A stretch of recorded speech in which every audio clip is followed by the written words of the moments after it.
আসসালামু আলাইকুম প্রিয় শিক্ষার্থীরা, তোমরা যারা বিজ্ঞান বিভাগ থেকে জাতীয় বিশ্ববিদ্যালয়ে ভর্তি প্রস্তুতি নিচ্ছ, তোমাদের জন্য জয়কুলি একাডেমি থেকে আজকে খুব দুর্দান্ত একটি ক্লাস নিয়ে উপস্থিত আছি তোমাদের মুন্না ভাইয়া।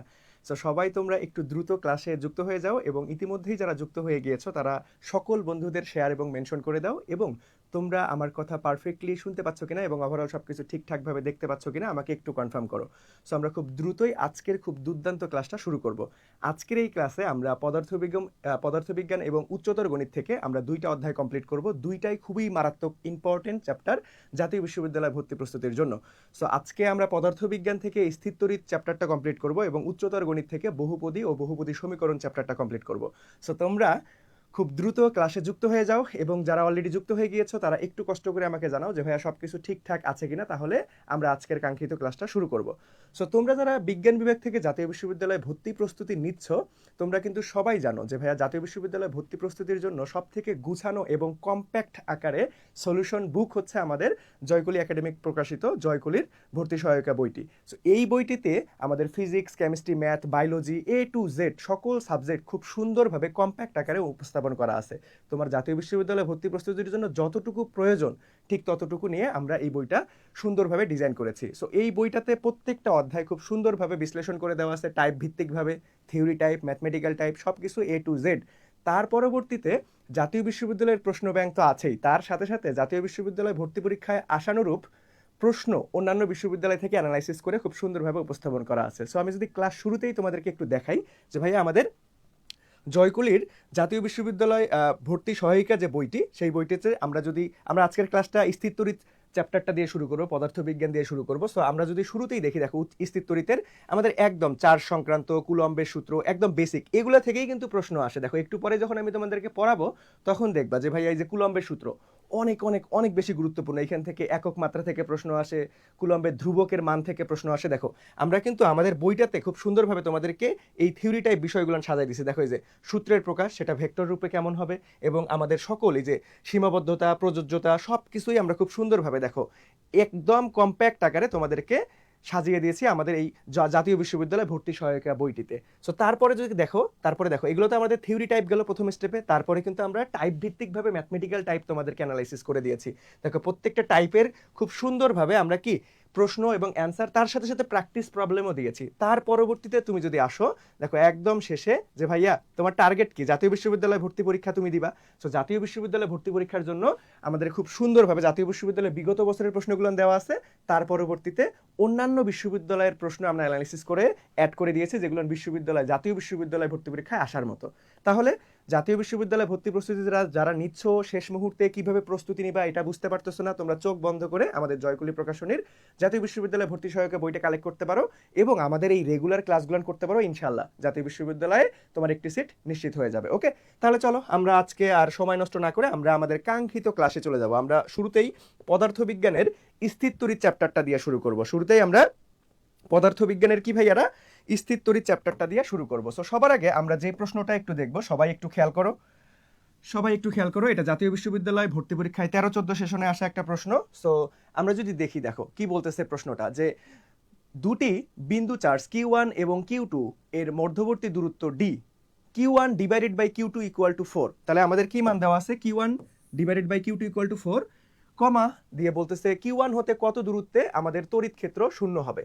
আমাদের এই যে এইটা হচ্ছে আমাদের কিওয়ার্ড, তড়িৎ ক্ষেত্রটা কি হবে ভাইয়া, শূন্য হবে। তাহলে চলেন আমরা এখান থেকে একটা স্পেশাল জয়কুলির স্পেশাল শর্টকাট জানি যে কি ভাইয়া, যদি আমাদেরকে বলে যে ভাইয়া Q1 হতে কত দূরে আমাদের চার্জ শূন্য হবে, কত দূরে আমাদের কি হবে ভাইয়া, চার্জ শূন্য হবে, তখন আমরা স্পেশাল একটা শর্টকাট জানি, সেই দূরে অর্থাৎ x ইকুয়াল টু, সূত্রটা অবশ্যই মনে রাখবা, কারণ এই সূত্রটা দিয়ে তোমার ঢাকা বিশ্ববিদ্যালয় বলো বা গুচ্ছ বিশ্ববিদ্যালয় বলো অন্যান্য সকল বিশ্ববিদ্যালয়ে মোটামুটি প্রশ্ন আসতে দেখা যায়। Okay, so x equal to d divided by 1 plus root over Q1 divided by Q2। এটা হচ্ছে স্পেশাল টেকনিক। এখন একটা বিষয় এখানে তোমাকে খেয়াল রাখতে হবে যে ভাইয়া, তোমাকে যদি বলা থাকে যে ভাইয়া Q1 হতে কত দূরত্বে, তাহলে তোমার Q1টা নিচে চলে যাবে। আবার যদি এখানে Q2 থাকে, এখানে যদি ভাইয়া Q2 থেকে থাকে, তাহলে আমরা ধরো এটা x1 বললাম, তখন x2 সূত্রটা হবে এরকম যে ভাইয়া d ডিভাইডেড বাই আমাদের 1 প্লাস রুট ওভার, দেখো যেটা থেকে বলবে সেটা নিচে হয় অনুপাতে, তার মানে এইখানে হবে কি ভাইয়া Q1 ডিভাইডেড বাই Q2। তাহলে দেখো আমাদের যখন কিউ ওয়ান থেকে বলবে তখন আমাদের কি ভাই নিচে হচ্ছে অনুপাতের নিচে আমাদের হচ্ছে কিউ ওয়ান চলে আসবে। সো আমরা এইটাকে একটু মিশাই দিব, তখন আলটিমেটলি আমরা কি করে ফেলবো, এইখান থেকে আমরা যাকে বলবে সে অনুপাতের নিচে থাকবে, এইটা মনে রাখবা। তার মানে কিউ2 ডিভাইডেড বাই কিউ1। আর যখন আমাদের কিউ2 থেকে বলতেছে তখন দেখো কিউ1 ডিভাইডেড বাই কিউ2। তার মানে যাকে থেকে বলবে সে নিচে, যাকে থেকে বলবে সে অনুপাতের নিচে। তাহলে চলো আমরা এটা একটু আলটিমেটলি বসাই দেয় এই সূত্রটা। তাহলে এখানে কি দেওয়া আছে, কোনো দূরত্ব দেওয়া আছে, ডি দূরত্ব দেওয়া আছে, তাহলে এক্সাক্ট কোনো দেওয়া নাই, তাহলে ডি বসাই দিলাম। তাহলে 1 প্লাস এইখানে একটু খেয়াল করো, আমাদের একটা মান দেওয়া আছে যেটা হচ্ছে Q one divided by Q two equal to 4, but আমাদের লাগতেছে কি ভাইয়া, কিউ1 থেকে বের করতে বললে কিউ1 তো নিচে হয় ভাই, তাই না, কিউ1 তো নিচে হয়। তাহলে আমাদের এই অনুপাতটা কি করতে হবে, উল্টাই দিতে হবে। তার মানে আমরা কিউ2 ডিভাইডেড বাই কিউ1 এটাকে যদি উল্টাই দেয় তাহলে 4কে উল্টাইলে কি হবে 1/4। তাহলে এখানে লিখে দাও যে ভাইয়া √1/4। তাহলে এখান থেকে ডি ডিভাইডেড বাই 1 প্লাস আমাদের রুট করে দাও 1 ডিভাইডেড বাই 2। তাহলে এখানে জাস্ট লসাগু করো, তাহলে ডি এখানে 2 প্লাস 1 3, তাহলে উল্টাই যাবে, তাহলে 2d ডিভাইডেড বাই 3। এইটাই হচ্ছে আমাদের ফ্যান্টাস্টিকভাবে রাইট অ্যান্সার। তাহলে 2d ডিভাইডেড বাই 3 কোথায় আছে, 2d ডিভাইডেড বাই 3, এই তো আমাদের সি নাম্বারটা ফ্যান্টাস্টিকভাবে রাইট অ্যান্সার। সবাই কি ক্লিয়ারলি বুঝতে পারছো, খুবই খুবই খুবই গুরুত্বপূর্ণ একটা প্রশ্ন, একদম সেম টু সেম প্রশ্ন। এটা এক সময় ঢাকা বিশ্ববিদ্যালয়ে চলে আসছিল। সো জাতীয় বিশ্ববিদ্যালয়ে দেখো আবার 13-14 সেশনে চলে আসছে। সো খুবই গুরুত্বপূর্ণ প্রশ্ন, এবং এই নিয়মটা, এই স্পেশাল টেকনিকটা তোমরা অবশ্যই খেয়াল রাখবা, তাহলে দেখবা দেখা মাত্র উত্তর করে ফেলতে পারবা। ওকে, তাহলে চলো আমরা নেক্সটে চলে যাব। নেক্সট প্রশ্নটা দেখো, নেক্সট প্রশ্নটা আমাদের কি বলছে ভাইয়া, এটাও জাতীয় বিশ্ববিদ্যালয়ে 13-14 সেশনেরই প্রশ্ন। সো আমরা যদি একটু খেয়াল করি যে ভাইয়া সমান ধারকত্ব সি বিশিষ্ট দুইটি ধারক সমান্তরালে সংযোগ থাকে, একই রকম আরেকটি ধারক শ্রেণীতে সংযোগ থাকে। তার মানে দেখো আমি যদি তোমাদের একটু ভেঙে ভেঙে বুঝাই, তার মানে সমান ধারকত্ব, তার মানে সবগুলোরই মান সি, দুইটা ধারকত্ব ফার্স্ট টাইম কি করছে সমান্তরালে থাকতেছে। তার মানে আমরা যদি একটা ধারক দেই এবং এইখান থেকে আমরা আর একটা ধারক দিতে পারতেছি, ওকে, তাহলে এইখান থেকে দেখো দুইটা সি, এটাও সি, তারপরে আমরা কি বলছে সংযোগের সাথে একই রকম আরেকটি ধারক শ্রেণীতে, তার মানে এইটা আরেকটা ধারক আমরা শ্রেণীতে যুক্ত করে দিলাম এটা। এখন এই পুরো আমাদের সিস্টেমটার তোমাকে কি বের করতে বলছে ভাইয়া, তুল্য ধারকত্ব বের করতে বলছে। কি বের করতে বলছে, তুল্য ধারকত্ব বের করতে বলছে। তাহলে আমরা এখান থেকে কিন্তু খুব সহজেই ইজিলি বের করতে পারবো। দেখো আমরা যখন সমান ধারকত্ব দেওয়া থাকবে পরীক্ষার প্রশ্নে, এই স্পেশাল জিনিসটা একটু খেয়াল রাখবা, যখন তোমার সমান ধারকত্ব দেওয়া থাকবে, কি দেওয়া থাকবে, যখন তোমার সমান ধারকত্ব দেওয়া থাকবে তখন কিন্তু স্পেশাল কিছু শর্টকাট নিয়ম তুমি অ্যাপ্লাই করতে পারবা। তো সমান ধারকত্ব যদি সমান ধারকত্ব থাকে তাহলে তুমি যদি এন সংখ্যক ধারকত্ব কি থাকে শ্রেণীতে থাকে, এন সংখ্যক ধারকত্ব যদি কিছু শ্রেণীতে থাকে তাহলে তুল্য ধারকত্ব, that means CS equal to তুমি লিখতে পারবা যে ভাই সি বাই এন। আবার যদি তোমার এন সংখ্যক ধারকত্ব কি থাকে সমান্তরালে থাকে তাহলে তুমি তুল্য ধারকত্ব সিপি ইকুয়াল টু লিখতে পারবা যে ভাইয়া এন ইন্টু সি। তাহলে দেখো আমাদের এইটার মান কিন্তু সি, এটারও মান সি, তাহলে সমান ধারকত্ব সমান্তরালে আছে, তাহলে তুল্য ধারকত্ব কি হবে, এইখান থেকে যদি আমরা সিপি বের করতে চাই তাহলে এন ইন্টু সি, তার মানে কয়টা আছে, একটা দুইটা, আর ধারকত্বের মান কত সি দেওয়া আছে, তাহলে এটা তুল্য ধারকত্ব 2c পাইলাম। তাহলে এই 2cর সাথে আবার সি কিসে আছে, শ্রেণীতে আছে, তাহলে শ্রেণীতে থাকলে কি ভাই ওই যে সি বাই এন। বাট এখন কিন্তু আর আলটিমেটলি কি নাই, সমান ধারকত্ব বিশিষ্ট না, একটা হয়ে গেছে 2c, একটা হয়ে গেছে শুধু সি। তাহলে এখন তুমি বেসিক সূত্র অ্যাপ্লাই করতে পারো, সেটা কি ভাইয়া, যে 1 ডিভাইডেড বাই আমাদের হচ্ছে কি CS equal to 1 divided by C one plus 1 divided by আমাদের কি হবে ভাইয়া 1 ডিভাইডেড বাই সি2। খুব সুন্দর, তাই না? অথবা এই সূত্রটা তোমার যদি একটু টাইম কিল করে যে ভাইয়া এখানে তো অনেক সময় লাগবে, লসাগু করতে হবে, আবার উল্টাই দিতে হবে, অনেক ঝামেলা, তাহলে তুমি কি করতে পারো, এটার একটা জোস টেকনিক আছে, শর্টকাট টেকনিক, যে ভাইয়া গুণফল ডিভাইডেড বাই যোগফল, গুণফল ডিভাইডেড বাই কি ভাইয়া যোগফল, গুণফল ডিভাইডেড বাই যোগফল। তাহলে দেখো তুমি এই সূত্রটার পরিবর্তে গুণফল ডিভাইডেড বাই যোগফল করলেও হবে, কিন্তু এখানে একটা শর্ত প্রযোজ্য আছে, এটা শুধুমাত্র দুইটা ধারকত্বের ক্ষেত্রেই প্রযোজ্য হবে। যদি তিনটা ধারকত্ব সমান আমাদের হচ্ছে শ্রেণীতে থাকে তখন গুণফল আর ডিভাইডেড বাই যোগফল করলে হবে না। দেখো ধারক রোধের উল্টা, তার মানে এইখানে কিন্তু এই সূত্রটা কিসে ছিল, রোধের বেলায় শ্রেণী আমাদের হচ্ছে সমান্তরালে ছিল, কিন্তু এখন আমাদের শ্রেণীর বেলায় হয়ে গেছে। মনে রাখবা যে ভাইয়া ধারকের সূত্রগুলান কি রোধের উল্টা, আর এই যে আমি যে এই শর্টকাট একটা ফর্মুলা দিলাম যে গুণফল ডিভাইডেড বাই যোগফল, এটা সবসময় দুইটা ধারকের ক্ষেত্রে বা দুইটা রোধের ক্ষেত্রে অ্যাপ্লিকেবল। ওকে, আচ্ছা, তাহলে এখন দুইটা কি এই যে 2c আর একটা হচ্ছে c, তাহলে গুণফল করলে কত হবে 2c স্কয়ার ডিভাইডেড বাই যোগফল, তার মানে 2 আর 1 3, তার মানে আমাদের হচ্ছে 3c। তাহলে এইখান থেকে একটা c কাটা দাও, এইখান থেকে একটা c কাটা দাও, তার মানে আসতেছে কত ভাইয়া 2c ডিভাইডেড বাই 3। তাহলে এইটাই হচ্ছে আমাদের right answer. 2c divided by 3 কোথায় আছে, 2c ডিভাইডেড বাই 3, ফ্যান্টাস্টিক ভাবে এ নাম্বারটা রাইট অ্যান্সার। সবাই কি বুঝতে পেরেছেন? সবাই কি বুঝতে পেরেছেন? আমাকে একটু বলেন দেখি ভাইয়ারা যে সবাই ক্লিয়ারলি বুঝতে পেরেছো কিনা। খুবই গুরুত্বপূর্ণ একটা প্রশ্ন কিন্তু, এবং আমরা এই প্রশ্নটা টাইম ম্যানেজমেন্ট ঠিক রেখে খুব কম সময়ের মধ্যে কিভাবে দ্রুত সমাধান করতে পারবো সেটার একটা স্পেশাল টেকনিক কিন্তু আমরা শিখে ফেলছি। ওকে, তাহলে চলো আমরা পরবর্তীতে চলে যাব। তাহলে আমরা কি করবো ভাইয়া, পরবর্তীতে চলে যাব। দেখেন পরবর্তীতে আমি যে টেকনিকটা শিখাইলাম, এখন দেখবা উত্তর করবা, মাত্র 5 থেকে 10 সেকেন্ডের মধ্যে তুমি সমাধান করে ফেলতে পারবা। তাহলে প্রশ্নটা পড়ো, এটা কিন্তু ন্যাশনাল ইউনিভার্সিটি 12-13 সেশনের। তাহলে দেখো আমাদের কি কি বলা আছে ভাইয়া, যে 3 ফ্রাড মানের 3টা ধার কত, তার মানে কি ভাইয়া বলো দেখি, সমান, তার মানে 3টা সমমানের, তাহলে সমমানের কনসেপ্ট আমাদের অ্যাপ্লিকেবল হবে। একটু আগেই তোমাকে সমমানের সমান্তরালে থাকলে কিরকম সূত্র হবে, শ্রেণীতে থাকলে কিরকম সূত্র হবে আমি শিখাই দিছি। তাহলে দেখো সিরিজ, তার মানে কোন সমবায়ে আছে, শ্রেণীতে আছে, শ্রেণীতে যুক্ত করলে ক্যাপাসিটরের আলটিমেটলি তুল্য ক্যাপাসিটর কত হবে, তার মানে সিরিজ সিএস ইকুয়াল টু কি ভাই, আমাদের রোধের উল্টা, তার মানে কি হবে সি ডিভাইডেড বাই এন, তার মানে সি এর মান কত ভাইয়া, সি এর মান হচ্ছে আমাদের এই যে 3 মাইক্রোফ্রাড। তাহলে এই মাইক্রোফ্রাডকে আমরা ফ্রাডে নিব কি নিব না, বলো দেখি, মাইক্রোফ্রাডকে ফ্রাডে নিব কি নিব না, এটা সবসময় অপশন দেখে আমরা ডিসাইড করব। দেখো মাইক্রোফ্রাডটা মাইক্রোফ্রাডই আছে, তাহলে তো ভাই আমাদেরকে কষ্ট করে ফ্রাডে নিয়ে যাওয়ার দরকার নাই, তাহলে মাইক্রোফ্রাডই রেখে দাও। তাহলে সি এর মান কত, 3 মাইক্রোফ্রাড, তাহলে 3 মাইক্রোফ্রাড আমরা রেখে দিলাম। ডিভাইডেড বাই এন, কত সংখ্যক সমমান ছিল, 3টা সমমানের আলটিমেটলি ক্যাপাসিটর ছিল, তার মানে 3। তাহলে দেখো 3 কাটা, তার মানে আমাদের কত আসতেছে ভাই 1 মাইক্রোফ্রাড।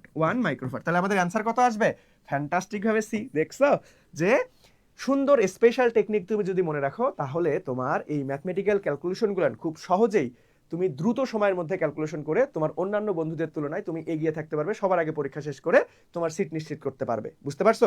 দেখো বিশ্ববিদ্যালয় ভর্তি পরীক্ষা যেটা তুমি যেখানেই দাও না কেন, তুমি পারো, তার থেকে বড় কথা তুমি সময় মতো পারতেছো কিনা, এইটা বিষয়টা খেয়াল রাখতে হবে। টাইম ম্যানেজমেন্ট, যে এইটা প্রপারলি ইউটিলাইজ করতে পারবে সে একদম ভালো পজিশনে চান্স পাবে। তুমি পারো কিন্তু তোমার সময় অনেক বেশি লাগে, সেই পারাটাইয়া তোমার বিশ্ববিদ্যালয় ভর্তি পরীক্ষায় তেমন একটা বেনিফিট পাবা না। ওকে, তার মানে তোমাকে টাইম ম্যানেজমেন্ট শুরু থেকেই সিরিয়াসলি ডিল করতে হবে। ওকে, তাহলে চলো আমরা নেক্সটে চলে যাব। আমরা কি করব, নেক্সটে চলে যাব। দেখো নেক্সটে খুব সুন্দর সহজ একটা প্রশ্ন, যে 1 কুলম্বের দুটি চার্জ 2 কিলোমিটার দূরত্বে রাখা হলে, 1 কুলম্বের দুটি চার্জ 2 কিলোমিটার দূরত্বে রাখা হইলে, 1 কিলোমিটার দূরত্বে রাখা হইলে তাহলে মধ্যবর্তী বল কত হবে। তাহলে কুলম্ব বল বের করতে বলছে। তাহলে কুলম্ব বলের কুলম্ব সূত্রটা কি জানি আমরা, কুলম্ব বলের সূত্র যে ভাইয়া F equal to 9 into 10 to the power 9 Q1 Q2 divided by r square. তাহলে জাস্ট এখানে মান বসাই দাও, তাহলেই অ্যান্সার চলে আসবে। তাহলে 10 টু দি পাওয়ার 9, তাহলে Q1 Q2, দেখো আমাদের 1 কুলম্বের দুটি চার্জ, তার মানে 1C 1 কুলম্ব করে, তার মানে এটারও মান 1, এটারও মান 1, Q1 Q2 1 1। তাহলে 1 কিলোমিটার ভাই আমাদের এখানে দেখো সবগুলাই নিউটনে আছে, সবগুলাই কিসে আছে, নিউটনে। তাহলে কিলোমিটার থেকে তোমাকে কিসে নিতে হবে, মিটারে নিতে হবে। তার মানে আমাদের 1000 মিটার, অথবা আলটিমেটলি আমরা 10 টু দি পাওয়ার 3 মিটার বলতে পারি। তাহলে দেখো এখান থেকে তাহলে আমরা 10 টু দি পাওয়ার 3, কেন আমরা 10 এর পাওয়ার করে নিলাম, কারণ আমাদের হাতে ক্যালকুলেশন করতে সুবিধা হবে। তাহলে দেখো এখান থেকে আমরা কি করতে পারি, 9 ইন্টু 10 টু দি পাওয়ার 9, হাতে ক্যালকুলেশন যেহেতু করতে হবে, তাহলে 10 টু দি পাওয়ার 6 উপরে উঠলে 10 ইনভার্স 6 হয়ে যাবে, তাহলে 10 ইনভার্স 6, তাহলে 6 7 8 9, তার মানে 3 থাকতেছে, তার মানে 9 ইন্টু কত আসবে 10 টু দি পাওয়ার 3 চলে আসতেছে, এত নিউটন। এটাই হচ্ছে অ্যান্সার। তাহলে দেখো তো কোথায় আছে 9 ইন্টু 10 টু দি পাওয়ার 3, এই তো ফ্যান্টাস্টিক ভাবে এ নাম্বারটা রাইট অ্যান্সার। বুঝতে পারছো? জাস্ট সূত্র, এটা একদম সহজ একটা প্রশ্ন, এবং এই প্রশ্নটা বারবার অন্যান্য বিশ্ববিদ্যালয়ে আসে, ইভেন ঢাবিতে আসছিল, অন্যান্য ইউনিভার্সিটিতে, সকল ইউনিভার্সিটিতে প্রায় একবার করে আসছিল, যে 1 কুলম্বের চার্জ আমাদের 1 কিলোমিটার দূরত্বে রাখলে কত বল অনুভব করবে। ওকে, যে ভাইয়া কত, এটা তোমার হচ্ছে 3 into 10 to the power 3 Newton, অথবা তোমার 9 কিলো নিউটন, এরকমও থাকতে পারে, অপশনটা এরকমও থাকতে পারে। সো কিলো মানেই কত, 1000, কিলো মানেই 1000, এই বিষয়টা খেয়াল রাখতে হবে। কিলো মানেই কত ভাইয়া, কিলো মানেই 1000। বুঝতে পারছি আমরা? তাহলে চলো আমরা নেক্সটে চলে যাব। দেখেন এই যে আমি বলছিলাম না, যে তুমি যেখানেই পরীক্ষা দাও না কেন ফিজিক্স থেকে অবশ্যই কি পাবা জানো, মাত্রা একক থেকে একটা প্রশ্ন পাবাই। সো এখান থেকে আমাদের মাত্রা একক থেকে একটা প্রশ্ন চলে আসছে, এবং মান রিলেটেড। তাহলে দেখো এখানে কি বলছে, একটু যদি আমরা খেয়াল করি, দেখো তো এখানে কি বলছে ভাইয়া, একটু যদি আমরা খেয়াল করি, যে 1 divided by 4 pi epsilon naught এর মান হচ্ছে, তাহলে এর মান কত, তাহলে মান দেখো 9 ইন্টু 10 টু দি পাওয়ার 9 আমরা জানি, 9 ইন্টু 10 টু দি পাওয়ার 9, তাহলে দেখো এখানে 9 টু, এটা আমাদের কুলম্ব ধ্রুবক না, কি ভাইয়া? কুলম্ব ধ্রুবক। এটা আমাদের কি ভাইয়া? কুলম্ব ধ্রুবক না, এটা আমাদের কি? কুলম্ব ধ্রুবক না। তাহলে কুলম্ব ধ্রুবকের বেলায় আমরা কি জানি? যে 9 into 10 to the power 9 direct fixed ধ্রুবক মান, এটা মুখস্থ রাখতে হবে। এটার মান কত? 9 ইন্টু 10 টু দি পাওয়ার 9। তাহলে দেখো 11 আছে, হবে না। 10 আছে, হবে না। 2 আছে, হবে না। তার মানে সি নাম্বারটা ফ্যান্টাস্টিক ভাবে right answer, is 9 into 10 to the power 9। এককটা অবশ্যই খেয়াল রাখবা, newton metre square coulomb inverse 2। এককটাও খেয়াল রাখতে হবে, এককটাও কি রাখতে হবে ভাইয়া? এককটাও খেয়াল রাখতে হবে। ওকে, খুব সুন্দর একটা প্রশ্ন এবং সহজ একটা প্রশ্ন। আমরা যদি তার পরবর্তীতে চলে যাই, দেখেন এই যে ফিজিক্সে সামানুপাতিক ব্যস্তানুপাতিক সম্পর্ক থেকে তুমি 100% শিওর থাকো প্রশ্ন পাবা। 100% শিওর থাকো প্রশ্ন পাবা, সেটা স্থিরতরিৎ থেকে হোক বা অন্য যে কোনো চ্যাপ্টার থেকে হোক। সামানুপাতিক ব্যস্তানুপাতিক সম্পর্ক থেকে অবশ্যই প্রশ্ন পাবা তুমি। সো এটার একটা সামানুপাতিক ব্যস্তানুপাতিক আমরা একটা প্রয়োগ দেখে নেই। চলো দেখো এখানে কি বলছে, দুটি আমাদের চার্জের মধ্যবর্তী দূরত্ব দ্বিগুণ করা হয়েছে। তারা দুটি চার্জের মধ্যবর্তী দূরত্ব দ্বিগুণ করছে, তাহলে এদের মধ্যবর্তী বল কত হবে? তাহলে বলের সাথে আমাদের দূরত্বের কি সম্পর্ক ভাইয়া? বর্গের ব্যস্তানুপাতিক সম্পর্ক দূরত্বের, তাই না? আমরা কি জানি কুলম্বের সূত্র থেকে যে ভাইয়া চার্জ দ্বয়ের গুণফলের সমানুপাতিক কিন্তু দূরত্বের বর্গের ব্যস্তানুপাতিক। তাহলে দূরত্বের কি? বর্গের ব্যস্তানুপাতিক। বুঝা গেছে? তাহলে দেখো দূরত্ব কত গেছে? দ্বিগুণ করছে, তার মানে এফ সমানুপাতিক 1/2 স্কোয়ার। তাহলে এখানে কিন্তু স্কোয়ার আছে, খেয়াল রাখবা। তাহলে কত হবে? 1/4, তার মানে 1/4 হয়ে যাবে। তাহলে 1/4 কোথায় আছে? এই তো ফ্যান্টাস্টিক ভাবে ডি নাম্বারটা আমাদের রাইট আনসার। ফ্যান্টাস্টিক ভাবে কি ভাইয়া? ডি নাম্বারটা রাইট আনসার। বুঝা গেছে? এইরকম সামানুপাতিক ব্যস্তানুপাতিক। এখন তোমাকে এখানে দূরত্বর জায়গায় তোমাকে এরকম বলতে পারতো যে ভাই চার্জ দ্বিগুণ হইলে কত হবে? চার্জ দ্বিগুণ হইলে কত হবে? দেখো উভয় চার্জকে যদি দ্বিগুণ করি, তার মানে এফ সমানুপাতিক Q1 Q2, এটা আমরা জানি। তাহলে উভয় চার্জকে দ্বিগুণ করলে 2 ইন্টু 2, তাহলে কত হবে? পূর্বের তুলনায় আমাদের 4 গুণ হয়ে যাবে। পূর্বের তুলনায় 4 গুণ হয়ে যাবে যদি চার্জকে দ্বিগুণ করা হয়। সো চার্জ দ্বিগুণ নাকি দূরত্ব দ্বিগুণ, এই বিষয়গুলো একটু খেয়াল রাখতে হবে যে পরীক্ষার প্রশ্নে তোমাকে কি বলতেছে। পরীক্ষার প্রশ্নে তোমাকে কি বলতেছে, বুঝতে পারছো ভাইয়ারা? তাহলে চলো, খুবই সুন্দর একটা প্রশ্ন। এই সমানুপাতিক ব্যস্তানুপাতিক থেকে তুমি 100% শিওর থাকো প্রশ্ন পাবাই, জাতীয় বিশ্ববিদ্যালয় হোক বা অন্য যে কোনো বিশ্ববিদ্যালয় হোক। সো কিভাবে দ্রুত সমাধান করবা? অনেকে এই প্রশ্নটা এইভাবে অ্যাপ্রোচ করে যে ভাইয়া যে F1 ইকুয়াল টু আমাদের 9 into 10 to the power 9 Q1 Q2 divided by R1 square, আবার F2 divided by 9 into 10 to the power 9 Q3 Q4 divided by R2 square. তারপরে আবার কি করে যে F2 ডিভাইডেড বাই F1, এমনে কইরা F1 এর F2 এর মান বের করে। নো, এভাবে আলটিমেটলি তোমার হুদাই সময় নষ্ট হবে। তুমি জাস্ট সমানুপাতিক ব্যস্তানুপাতিকে ফেলাবা, তোমার উত্তর চলে আসবে খুব দ্রুতই। বুঝতে পারছো?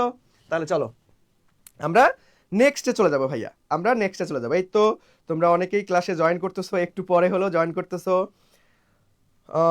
ওয়ালাইকুম আসসালাম। হ্যাঁ, তোমরা একটু উত্তর করার চেষ্টা করো। দেখো আমার ক্লাসে আমি সবসময় বলি যে ভাইয়া যত পারো আলটিমেটলি ক্লাসে রেসপন্স করার ট্রাই করবা। যদি ক্লাসে ভুল হয় কোনো সমস্যা নাই, এই ভুলটা আমি তোমাকে কিসের জন্য ভুল হইছে, কেন ভুল হইছে, আলটিমেটলি সব বেসিক টু অ্যাডভান্স ক্লিয়ার করে দেবো, যাতে এই ভুলটা তোমার পরীক্ষায় না হয়। এই জন্য আমি মজার সালে বারবার বলি যে ভাইয়া তোমরা যত পারো মুন্না ভাইয়ের ক্লাসে তোমরা ভুল করো, কারণ ভুল করলেই শিখতে পারবা, ভুল করলেই শিখতে পারবা। এই ভুলটা কখনোই আর পরীক্ষার হলে রিপিট হবে না। কিন্তু তুমি যদি উত্তর না করো, দ্বিধাদ্বন্দ্বে ভুগো, দেখবা যে পরীক্ষার হলে ভুল করে বসে আসো। তুমি এইখানে একবার ট্রায়াল ভুল করে দাও না, যাতে পরীক্ষার হলে আর ভুল না হয়। সমস্যা নাই তো, তাই না?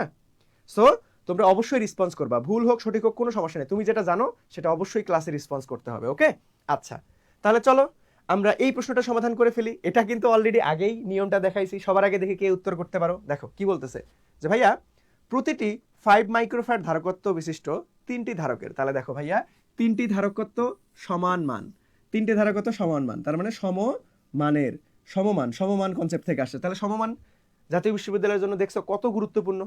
এ যাবৎ কয়েকটা প্রশ্ন সমাধান করছি, সমমান থেকে 3টা প্রশ্ন চলে আসছে, তার মানে তোমার বেলাও সমমান থেকে চলে আসতে পারে। তাহলে সমমানের সূত্র কি শিখাইলাম একটু আগে? শ্রেণীতে থাকলে আমাদের সি ডিভাইডেড বাই এন, সমান্তরালে থাকলে সি ইন্টু এন। ওকে, তাহলে দেখো এখানে কি বলছে যে ভাই এত এত সমান্তরালে সংযোগ করলে তুল্য ধারকত্ব। তাহলে সমান্তরালে সিপি, সমান্তরালে কি, সমান্তরালের বেলায় কি ভাইয়া, সমান্তরালের বেলায় সি ইন্টু এন। তার মানে সি এর মান কত, কত মানের 5 মাইক্রোফ্যারাড। দেখো সবগুলো অপশনেই মাইক্রোফ্যারাড মাইক্রোফ্যারাড মাইক্রোফ্যারাড অপশন আছে, তাহলে একক কনভার্ট করার কোনো দরকার নাই, 5কে 5ই রাখো, ইন্টু কতটা দিছে, কয়টা দিছে, 3টা দিছে, তার মানে 3, তার মানে 3 4 3 5 15, তার মানে 15 মাইক্রোফ্যারাড, 15 মাইক্রোফ্যারাড, এটাই হচ্ছে তুল্য রোধ। তাহলে 15 মাইক্রোফ্যারাড কোথায় আছে বাবা? এই তো ফ্যান্টাস্টিক ভাবে এ নাম্বারটা রাইট অ্যান্সার। কথা কি ক্লিয়ারলি বুঝছো? কথা কি ক্লিয়ারলি বুঝছো? খুব সুন্দর না, খুব সুন্দর না? দেখো তুমি জাস্ট স্পেশাল এই টেকনিকটা যদি মনে রাখতে পারো, তাহলে কিন্তু খুব সহজেই খুব সহজেই তুমি দ্রুত ক্যালকুলেশন করে উত্তর আনতে পারতেছো। ওকে, সো মুন্না ভাইয়া কিন্তু প্রত্যেকটা জিনিসের তোমার কিভাবে টাইম ম্যানেজমেন্ট ঠিক রেখে তুমি সঠিক অ্যাপ্রোচে সমাধান করবা, প্রত্যেকটা জিনিসের নিয়ম কিন্তু তোমাদেরকে সুন্দরভাবে আইডেন্টিফাই করে দিচ্ছি। এবং এই বিষয়গুলো কোথায় আরও সাজানো গুছানো ওয়েতে পাবা, আমাদের জয়কলি প্রকাশনীর জাতীয় বিশ্ববিদ্যালয়ে ভর্তি প্রকাশিত যে বইটা আছে, ওই বইটাতে আমরা এগুলো খুব সুন্দরভাবে তোমাদেরকে এই shortcut tips and tricks, basic, তারপরে হচ্ছে mathematical type A to Z খুব সুন্দরভাবে সাজাই দিছি। তোমরা তোমাদের এই বইটা জাস্ট কালেক্ট করবা এবং আমাদের রেগুলার ফ্রি ক্লাসগুলো করবা, ইনশাআল্লাহ তোমার জাতীয় বিশ্ববিদ্যালয় নিয়ে টেনশন করতে হবে না। ওকে, তাহলে চলো আমরা পরবর্তীতে চলে যাই। পরবর্তীতে একটা থিওরি টাইপ প্রশ্ন। পরবর্তীতে কি ভাইয়া? একটা থিওরি টাইপ প্রশ্ন। সবাই একটু উত্তর করো দেখি। পরবর্তীতে আমাদের কি বলছে? পরবর্তীতে একটা থিওরি টাইপ প্রশ্ন, সবাই একটু দ্রুত উত্তর করো। পরবর্তীতে থিওরি টাইপ প্রশ্ন, সবাই একটু দ্রুত উত্তর করো। দেখো, ইবোনাইট দ্বন্দ্বকে ফ্লানেল দিয়ে ঘষলে ইবোনাইট দ্বন্দ্বতে কি হবে? অবশ্যই নেগেটিভ চার্জ, কারণ ইলেকট্রন স্থানান্তর হচ্ছে, তাহলে নেগেটিভ চার্জ উৎপন্ন হবে। এটা একদম থিওরি টাইপ, এটা তোমাকে দেখা মাত্রই মুখস্থর মতো মনে রাখতে হবে, বা থিওরি টাইপ প্রশ্ন একটু কষ্ট করে মনে রাখতে হবে বা মুখস্থ করে রাখতে হবে। তুমি যখন ঘষবা তখন ইলেকট্রন স্থানান্তর হবে, তাহলে অবশ্যই নেগেটিভ চার্জ হয়ে যাবে। বুঝতে পারছো? তাহলে চলো, এটা থিওরি টাইপ প্রশ্ন, একটু কষ্ট করে মনে রাখতে হবে। নেক্সটে আমরা যাই। দেখো, এই যে এইটা খুব সুন্দর একটা প্রশ্ন, এটা জাতীয় বিশ্ববিদ্যালয় ভর্তি পরীক্ষায় 5-6 সেশনে আসছিল, সো আমরা একটু দেখার ট্রাই করি। দেখো এখানে কি বলতেছে যে ভাইয়া 100 ভোল্টের একটি ব্যাটারির দুই প্রান্তের সাথে আমাদের 4 মাইক্রোফ্যারাড এবং 8 মাইক্রোফ্যারাড এর দুটি ধারক সমান্তরালে যুক্ত আছে। কয়টা কিসে যুক্ত আছে? সমান্তরালে। এখন প্রত্যেকটা ধারকের চার্জ নির্ণয় করতে বলছে। তাহলে দেখো, আমরা এইখানে এইটা একটা জোস একটা প্রশ্ন। দেখো আমি একটু থিওরিটা তোমাদেরকে ভালো মতো বুঝাই দেই। সো যখন সমান্তরালে যুক্ত থাকবে ভাইয়া, সমান্তরালে যুক্ত থাকবে, তখন তোমাকে এইখান থেকে একটা থিওরি মনে রাখতে হবে। সমান্তরালে আমাদের এটার কি থাকে ভাই? সমান্তরালে এটার বিভব কিন্তু সেম থাকে। সমান্তরালে এই দুইটার ক্ষেত্রে বিভব সেমই পাবো। সমান্তরালে আমাদের বিভব সেমই থাকবে। সমান্তরালে আমাদের কি থাকবে? এই দুইটার ক্ষেত্রে বিভব সেম থাকবে। কিন্তু আমরা রোধের বেলায় যখন আসতাম তখন কি করতাম? সমান্তরালে কি কারেন্ট ডিভাইডেড হয়ে যায়। আমরা একটা কারেন্ট ডিভাইডেড ল এটাও শিখছি, কারশফের সূত্র, কারেন্ট ডিভাইডেড ল, ভোল্টেজ ডিভাইডেড ল, এগুলো শিখছি, কারশফের সূত্র শিখছি, আরো অনেক কিছু শিখছি, তাই না?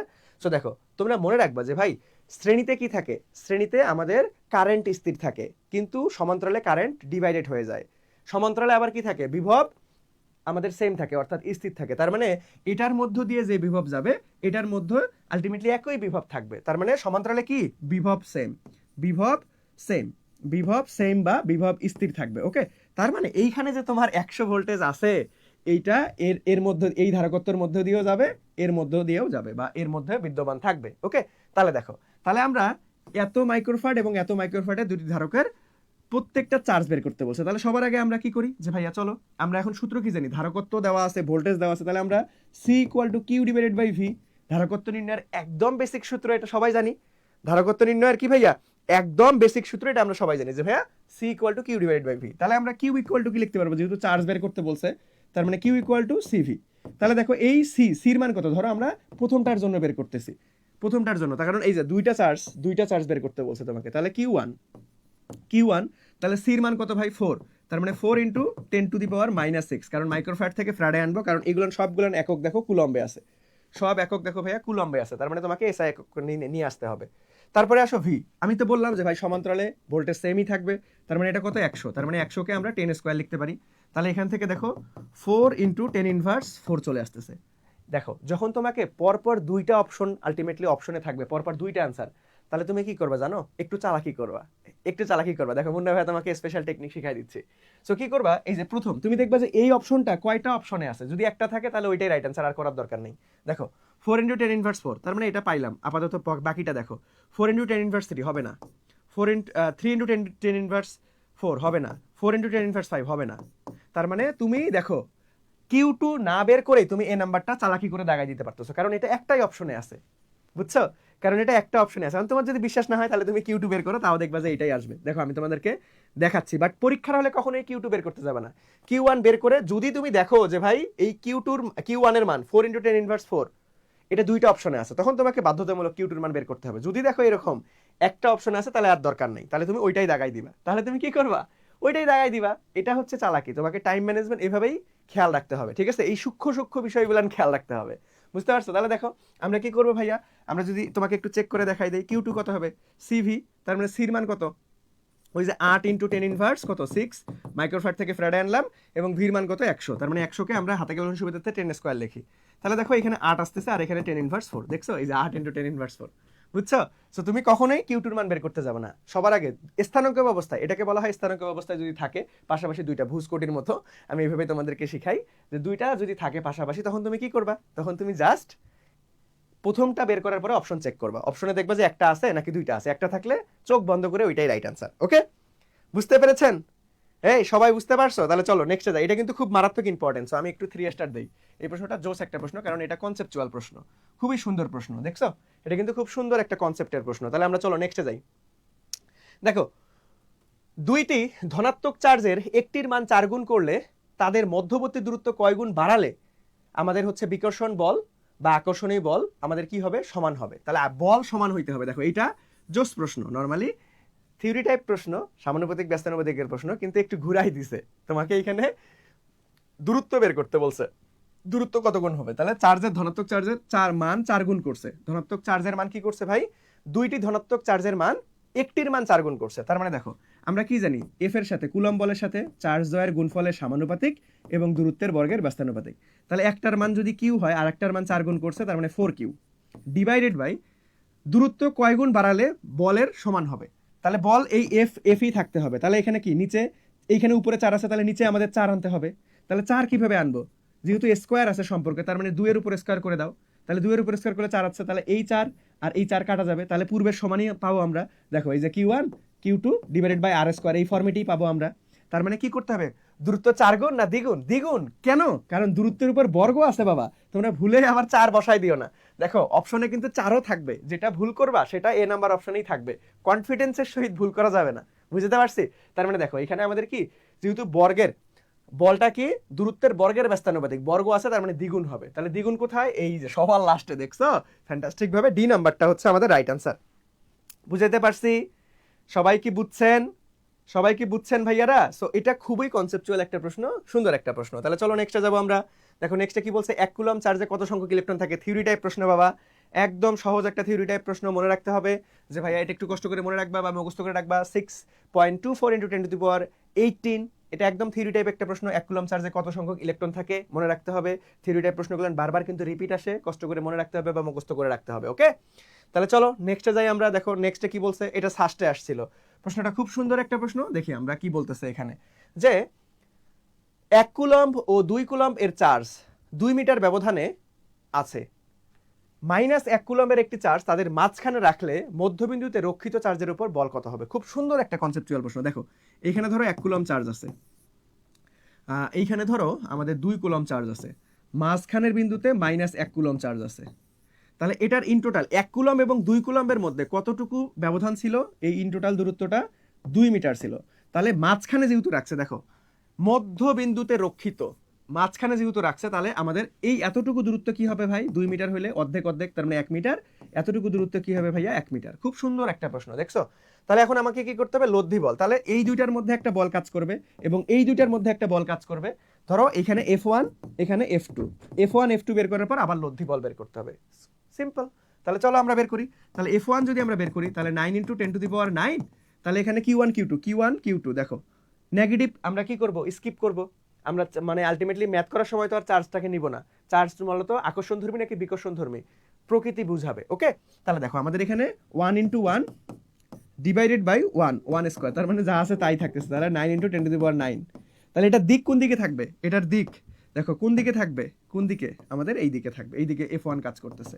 ওকে, আবার আসো F2 বের করো। F2 এর বেলা কি হবে, 9 × 10⁹9, তাহলে Q1 Q2, দেখো এখানে -1 মানে 1 আর এখানে কিন্তু 2 আছে, তার মানে 1 × 2 ডিভাইডেড বাই 1 এর উপর স্কোয়ার। তাহলে দেখো এখানে 9 × 9 = 18, 18 × 10⁹9 আসতেছে। তাহলে এই বলটা এই দিকে কাজ করবে। তাহলে লব্ধি বল কত হবে, যেহেতু আলটিমেটলি দুইটা বিপরীত দিকে কাজ করতেছে, তাহলে আমাদের লব্ধি বল কি হবে, একটা মাইনাস একটা, তার মানে F = F2 - F1 করে দাও। তাহলে ভাই 18 থেকে 9 বাদ দিলে কত আসতেছে, 9, আর এখানে দুইটারে 10⁹9 পাওয়ার, তার মানে 10⁹9ই থাকতেছে। তার মানে দেখো আমাদের লব্ধি বলটা কত আসতেছে, 9 × 10⁹9। তাহলে 9 × 10⁹9 কোথায় আছে, ফ্যান্টাস্টিক ভাবে এই নাম্বারটা, মারাত্মক ইম্পর্টেন্ট এবং সুন্দর একটা কনসেপচুয়াল প্রশ্ন। আমি একদম ভেঙে ভেঙে তোমাদেরকে বুঝাই দিছি। সবাই কি বুঝতে পারছেন? সবাই একটু কমেন্ট করেন দেখি ভাইয়ারা।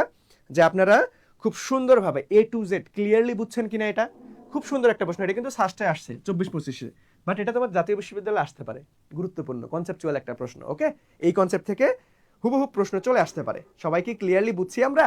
তাহলে চলো আমরা নেক্সটে চলে যাব। দেখো নেক্সটে কি বলছে।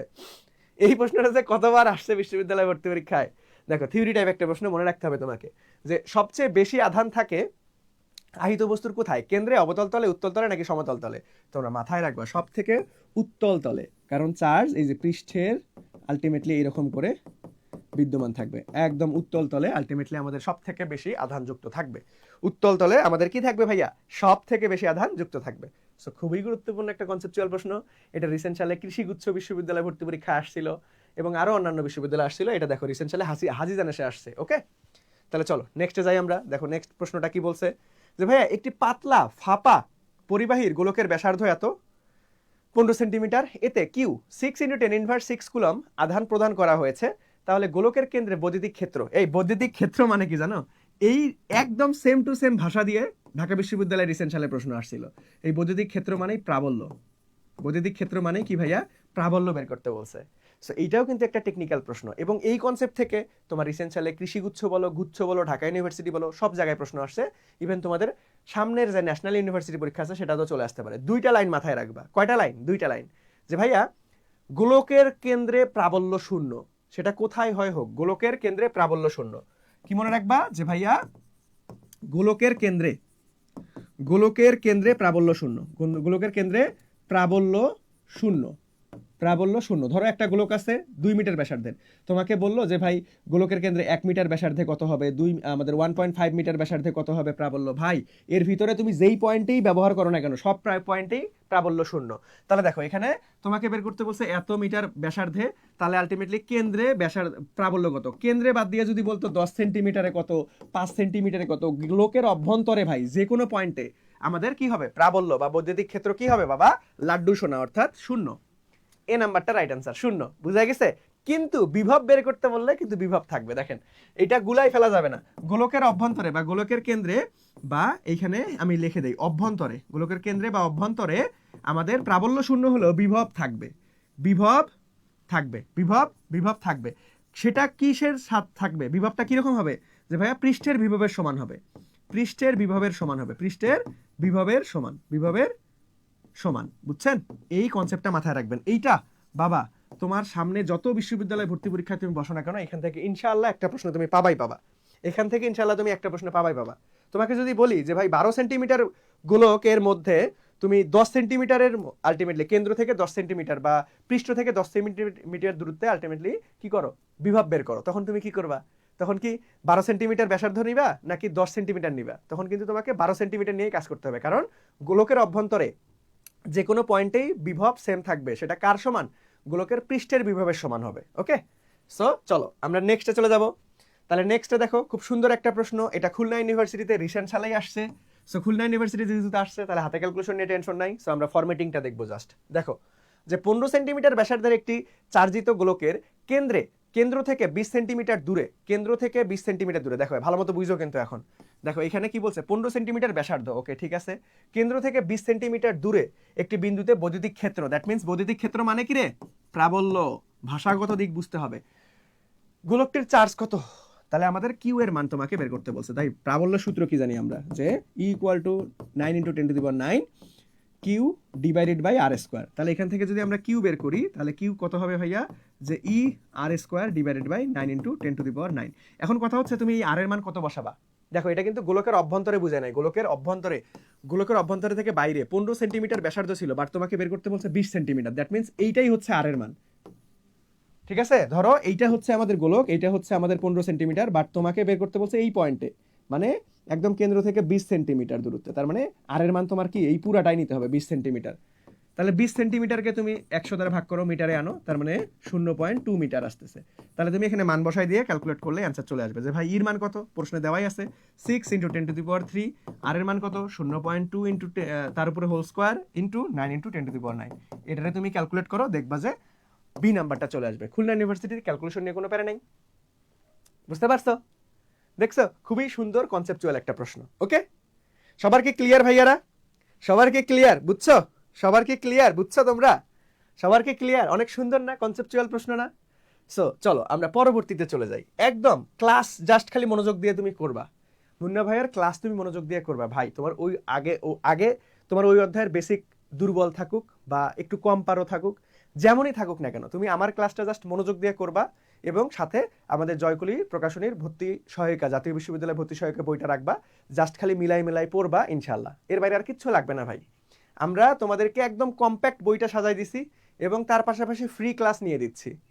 আর কি চাও তোমরা? এটা তোমাদের জন্য যথেষ্ট। আর কোনো জায়গায় এদিক ওদিক করতে যাবা না, জাস্ট মনোযোগ দিয়ে পড়ো, ক্লাস করো, ইনশাল্লাহ কোনো প্রবলেম হবে না। চান্স ইনশাল্লাহ ভালো পজিশনে চান্স পেয়ে যাবা। বুঝতে পারছো? তাহলে চলো আমরা স্থিরতরিতে সব থেকে গুরুত্বপূর্ণ কনসেপচুয়াল প্রশ্নগুলো নিয়ে অ্যানালিসিস করলাম। এখন আমরা উচ্চতর গণিতে চলে যাব। আমরা বহুপদী ও বহুপদী সমীকরণ, বাবা দুইটা চ্যাপ্টার, স্থিরতরিত এবং আমাদের কি বহুপদী, এই দুইটা থেকে তোমাকে 100% শিওর থাকো প্রশ্ন কখনোই মিস যাবে না, আসবেই। আজকের ক্লাসটা তোমাদের জন্য অত্যন্ত গুরুত্বপূর্ণ। ওকে, সো তুমি ক্লাসটা করার পাশাপাশি তোমার সকল বন্ধুদের একটু শেয়ার এবং মেনশন করে দিও, কারণ প্রত্যেক জনের জন্য এই ক্লাসটা গুরুত্বপূর্ণ। এই ক্লাস থেকে ইনশাল্লাহ একটা মার্ক তুমি কমন পেয়ে যেতে পারো, 1 মার্ক বা 2 মার্ক বা 3 মার্ক। ওকে, তাহলে চলো নেক্সটে যাই আমরা। দেখো বহুপদী শুরু করে দেই। আমরা কি করবো ভাইয়া? বহুপদী শুরু করবো। তাহলে বহুপদী দেখো কি বলছে, যে একটি দ্বিঘাত সমীকরণের একটি মূল 1/1 মাইনাস আই হলে সমীকরণটি কত হবে? ন্যাশনাল ইউনিভার্সিটিতে 14-15 সেশনে আসছে। এই প্রশ্নটা কিন্তু খুবই মজার। এই প্রশ্নটা সেম প্রশ্ন ঢাবিতে আসছে, সেম প্রশ্ন জিএসটিতে আসছে, সেম প্রশ্ন আবার ন্যাশনাল ইউনিভার্সিটিতে আসছে। ওকে, তাহলে দেখো খুবই খুবই খুবই গুরুত্বপূর্ণ, একদম 3 স্টার প্রশ্ন, তোমাদের বেলায় এটা চলে আসতে পারে। তাহলে দেখো একটা মূল দেওয়া থাকলে সমীকরণ বের করতে বলে দেখো আমরা একটা স্পেশাল টেকনিক শিখব। ধরে নাও আমরা ওই মূলটাকে এক্স ধরলাম, যে ভাই ধরি আমাদের যে মূলটা দেওয়া আছে একটা মূল এক্স ইকুয়াল টু কি দেওয়া আছে পরীক্ষার প্রশ্নে, যে ভাইয়া 1/1 মাইনাস আই। ঠিক আছে, বুঝলাম। ওকে, তাহলে এখন আমাদের টার্গেট কি? এখন আমরা আর গুণ করে দিব, বাস্তব অংশ এক পাশে রাখবো, অবাস্তব অংশ এক পাশে রাখবো, অবাস্তব অংশকে ভেনিশ করার জন্য উভয় পাশে বর্গ করে দিব। এটা হচ্ছে নিয়ম। দেখো আমি আলটিমেটলি তোমাদেরকে দেখাই। আর গুণ করে দাও, তার মানে কি আসবে ভাই, যে x minus x I equal to আমাদের 1। আমি কি বলছি? আর গুণ করলাম। এখন আমরা কি করবো? বাস্তব অংশ এক পাশে, অবাস্তব অংশ এক পাশে। তাহলে বাস্তব অংশকে এক পাশে করো, তার মানে এটাকে এই পাশে আনো, যে ভাইয়া x minus x I minus 1 equal to 0। এখন অবাস্তব অংশকে এই পাশে পার করে দাও, তার মানে x minus 1 equal to x i. Okay, তারপরে আমরা কি করবো ভাই, যে আই ইমাজিনারি নাম্বার, জটিল সংখ্যা চলে আসছে, তাহলে এটাকে ফিনিশ করার জন্য আমরা উভয় পাশে বর্গ করে দিব। কারণ আমরা কি জানি, যে ভাইয়া আই স্কোয়ার ইকুয়াল টু 1, কারণ আমরা কি জানি আই ইকুয়াল টু √1 তাহলে স্কোয়ার করে দিলে আমাদের 1 চলে আসবে। বুঝছো? তাহলে উভয় পাশে বর্গ করে দাও। খুব সুন্দর নিয়ম। একই প্রসেসে বারবার তুমি চলে যাবে। এই একটা প্রসেস দিয়েই তুমি একটা মূল দেওয়া থাকলে আর একদম সমীকরণ বের করতে পারবে, আর কোনো নিয়ম তোমাকে অ্যাপ্লাই করা লাগবে না। এটা সব থেকে সহজ নিয়ম। ওকে, তাহলে বর্গ করো। এটা a মাইনাস বি হোল স্কোয়ারের সূত্র। তাহলে a স্কোয়ার মাইনাস 2ab, তার মানে আমাদের হচ্ছে 2x plus b square, that means 1 কি আসতেছে ইকুয়াল টু, দেখো এক্স এর উপর স্কোয়ার, আয়ের উপর স্কোয়ার, তার মানে আয়ের উপর স্কোয়ার করলে তো ভাই 1 হয়, তাহলে 1 ইন্টু এক্স স্কোয়ার মানে এক্স স্কোয়ারই হচ্ছে। তাহলে এটাকে এই পাশে আনো, তাহলে কি আসবে ভাইয়া? এটাকে এই পাশে আনো। এটাকে আলটিমেটলি আমরা কি করব? এই কোথাও ভুল করলাম, দাঁড়াও। আমাদের এক্স স্কোয়ার ক্যালকুলেশন একটু ওয়েট, একটা বার চেক দেই আমি।